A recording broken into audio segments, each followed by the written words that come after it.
భార్య: ఏమండి, మన ఇంటికి గాడిద వచ్చిందండి. ఏం చేయమంటారు? భర్త: ఈ విషయం నాకెందుకు ఫోన్ చేసి చెప్తున్నావు? భార్య: మీరే కదా ఇంటికి ఎవరైనా వస్తే ఫోన్ చేసి చెప్పమన్నారు? భర్త: నీకసలు బుద్ధి లేదే. భార్య: నిజమే అనుకోండి. మీకు ఫోన్ చేయకూడదు అనుకున్నా కానీ మీ బంధువులు ఎవరైనా వస్తే చెప్పాలి కదా అని ఫోన్ చేశాను. వినయ్: డాక్టర్, నాకొక వింత జబ్బు వచ్చినట్టుంది. నడుస్తుంటే ఒక కాలు ముందుకు, మరో కాలు వెనక్కి వెళ్ళిపోతుంది. డాక్టర్: చాలా పెద్ద సమస్య. ఇంతకాలం ఏం చేశావయ్యా? వినయ్: నేను గుర్తించలేకపోయాను డాక్టర్. డాక్టర్: సర్లే, నేను కొన్ని మందులు ఇస్తాను. వీటిని రాత్రి నిద్రపోయిన తర్వాత తెల్లవారి లేవకముందు వేసుకో.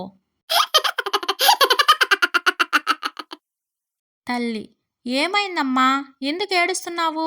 కూతురు: ఏమీ లేదమ్మా, టిఫిన్ చేయమంటే చపాతీలు చేశాను. అవి మాడిపోయాయని మీ అల్లుడు తిట్టి వాటి నన్నే తినమంటున్నాడు.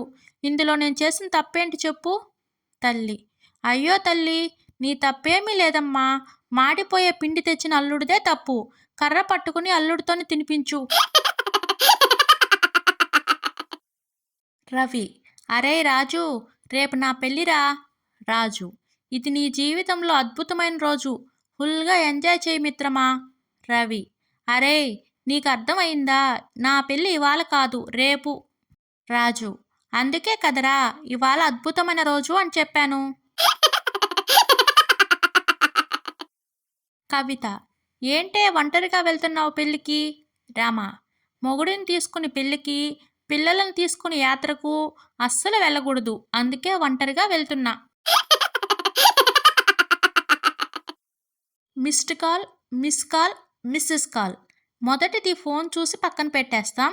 రెండోది పక్కకు వెళ్ళి ఫోన్ చేసేలా చేస్తుంది.